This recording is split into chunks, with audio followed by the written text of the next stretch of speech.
बिस्मिल्लाहिर्रहमानिर्रहीम। मेरा नाम है डॉक्टर नुमान रफ़ी राजपूत और मैं आज जिस मौजू के साथ आपकी खिदमत में हाज़िर हूँ वो इस वक्त पूरे पंजाब का और ऑलमोस्ट पाकिस्तान के बहुत सारे मैदानी इलाकों का मेन प्रॉब्लम हीट वेव यानी दर्जा हरारत में शदीद तेज़ी है।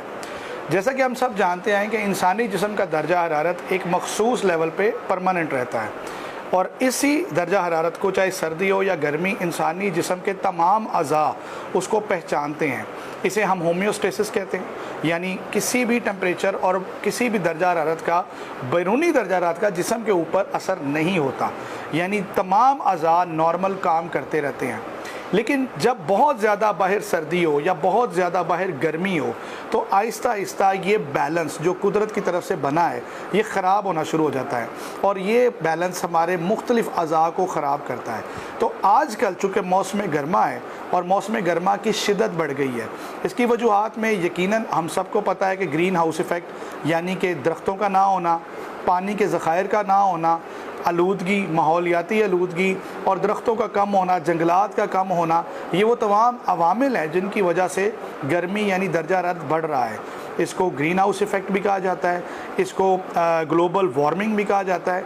ये तमाम एक ही पहलू की मुख्तलिफ़ अशकाल हैं। लेकिन मैं आपको यहाँ ये बताता चलूँ कि इसका इंसानी सेहत के ऊपर क्या असर आता है। इस टाइम टेम्परेचर तकरीबन पंजाब में 40-42 डिग्री हर जगह पे क्रॉस कर चुका है और इंसानी जिस्म से ये तकरीबन 7 डिग्री ऊपर चला गया है। अब इसकी वजह से हमारे जिस्म के अंदर हमारे जिस्म को ठंडा रखने वाला मैकेनिज़्म, जिसको आम ज़बान में पसीना कहा जाता है, वो बहुत ज़्यादा बढ़ गया है और उससे हमारे जिस्म में मौजूद नमकियात, उससे हमारे जिस्म में मौजूद पानी, ये दोनों ज़रूरत से ज़्यादा मिक़दार में खारिज हो रहे हैं। जब हमारे जिस्म से बहुत ज़्यादा पानी खारिज होगा, जब हमारे जिस्म से बहुत ज़्यादा नमकियात खारिज होंगे तो हमारे जिस्म का इंटरनल इक्विलिब्रियम बिल्कुल डिस्टर्ब हो जाएगा, हमारे जिस्म का अंदरूनी सारे का सारा बैलेंस डिस्टर्ब हो जाएगा। तो फिर हमारे बहुत सारे ऐसे अज़ा हैं जिनके ऊपर उनका असर नज़र आएगा। तो हीट वेव की वजह से जो अज़ा सबसे ज़्यादा मुतासर हो सकते हैं उसमें सर दर्द यानी सर में चकराना, सर का भारी रहना, सोचने समझने की सलाहियत का मुतासर होना, शदीद थकावट, पट्ठों का दर्द और उसके अलावा हल्का सा बुखार हो जाना या जिस्म में इतनी दर्दें होना किसी एक जगह पे जैसे किसी ख़ास जोड़ में, ये अवामिल हैं वो तमाम जो नमकियात की कमी या पानी की कमी की वजह से हो सकते हैं। ये माइल्ड टाइप हैं, ये अमूमी तौर पे कम जो है ना वो सीरियस मसले होते हैं। लेकिन अगर आप ज़्यादा देर तक किसी ऐसी जगह पर रहें जहाँ बहुत ज़्यादा धूप है या किसी ऐसी जगह पर रहें जहाँ पे बहुत ज़्यादा आपको पसीना आया है, आप पंखा चला भी रहे हैं लेकिन पसीना बहुत ज़्यादा ज़ाया हो रहा है, तो ऐसी सूरत में आप हीट वेव की वजह से सन स्ट्रोक का शिकार हो सकते हैं।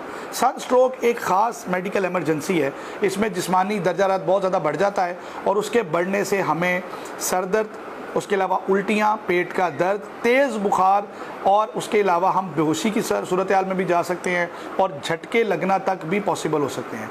ऐसी सूरत हाल में इंसान की जान भी जा सकती है। तो हमें क्या करना चाहिए ऐसी सूरत हाल में? जब आपको झटके लगें या आप बेहोश हो जाएं तो फिर तो करीबी अस्पताल में करीबी डॉक्टर को ज़रूर दिखाना चाहिए। लेकिन सन स्ट्रोक से या हीट स्ट्रोक से बचने के लिए आपको क्या अवामिल इख्तियार करने चाहिए? नंबर 1, आप धूप में कम से कम जाएं। नंबर 2, आप वेंटिलेटेड एरिया में रहें जहाँ पे हवा चल रही हो। नंबर 3, आप अपने कमरे में पंखा या एसी या कूलर चलाते रहें। नंबर 4, अपने सर को ढांप के रखें। नंबर 6, आप बहुत ज़्यादा पानी का इस्तेमाल करें, उसे पिएँ भी, उसके सर पे भी उंडेल लें और अपनी गर्दन वाले एरिया को भी कवर रखें। और अगर आपको बहुत ज़्यादा स्वेटिंग हो रही है, बहुत ज़्यादा पसीना आ रहा है, तो किसी ख़ास जगह पे, छाँव वाली जगह पे बैठें और आप नमकियात पूरे करें। ORS वाला पानी पिएँ। अगर आपको कोई गुर्दे का अर्जा नहीं है, अगर आपको कोई ब्लड प्रेशर का अर्जा नहीं है तो ORS वाला, निमकोल वाला पानी पिएँ।